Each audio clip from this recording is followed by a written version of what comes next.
আমরা immediate judicial inquiry যেটা চাইছিলাম সেটা আমরা চাইছি, এবং যে দোষীদেরকে অবিলম্বে গ্রেপ্তার করা উইথ প্রপার এভিডেন্স, এবং শাস্তি হিসেবে আমরা ক্যাপিটাল পানিশমেন্ট চাইছি।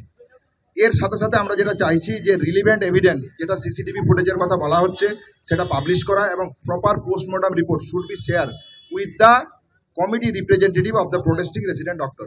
এর সাথে এই পুরো ঘটনাটা শেয়ার করতে হবে। এর সাথে অ্যাপোলজি এবং রেজিগনেশন চাইছি আমরা হায়ার অথরিটির পক্ষ থেকে উইদিন 12 আওয়ারের মধ্যে।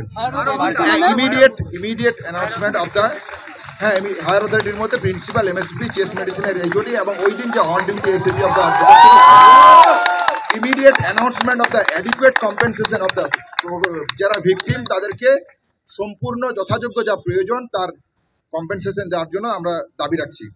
এর সাথে হচ্ছে যেটা মোস্ট ইম্পর্টেন্ট, আমরা জানতে পারছি না যে এসআইটির আন্ডারে যে ইনভেস্টিগেশন হচ্ছে সেই ইনভেস্টিগেশনের ডে টু ডে প্রোগ্রেস কি। আমরা চাইছি day to day progress with written statement publish করা হোক। যদি কোনো থাকে তাহলে আমাদের রিপ্রেজেন্টেটিভের কাছে শেয়ার করা হোক। We will continue our cease work. আমরা আমাদের কর্মবিরতি কন্টিনিউ করছি যতক্ষণ না আমাদের ডিমান্ড অ্যাচিভ হচ্ছে।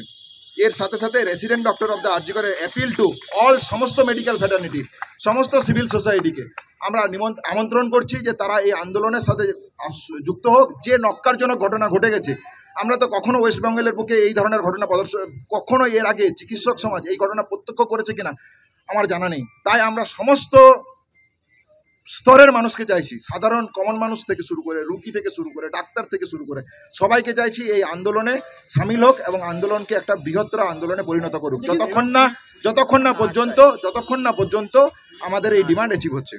पहली मांग ये है कि एक इमीडिएट जुडिशियल इंक्वायरी होनी चाहिए इस केस में, और कल्प्रिट्स को पकड़ा जाना चाहिए, और हम लोग एक प्रॉपर एविडेंस चाहिए इसके लिए, और जो भी कल्प्रिट्स हैं उनको कैपिटल पनिशमेंट सजाए मौत मिलनी चाहिए इस चीज़ के लिए। और जितना भी सीसीटीवी कैमरा की जो फुटेज है और पोस्टमार्टम का रिपोर्ट है वो जल्द से जल्द शेयर करना चाहिए उन लोगों को। हम लोग की ये मांग है कि हम लोग को दिखाएं, और एक रिटर्न अपॉलजी और रेजिग्नेशन चाहिए हायर अथॉरिटी का, जिसमें प्रिंसिपल, एमएसवीपी, चेस्ट मेडिसिन एचओडी और ऑन ड्यूटी एसीपी जो भी थे, पुलिस के जो भी इंचार्ज थे आरजीकर मेडिकल कॉलेज के, 12 घंटे के अंदर एक अनाउंसमेंट होना चाहिए कि कितना कॉम्पेंसेशन दे रहे हैं उनकी फैमिली को, मोमिता की फैमिली को, जल्द से जल्द।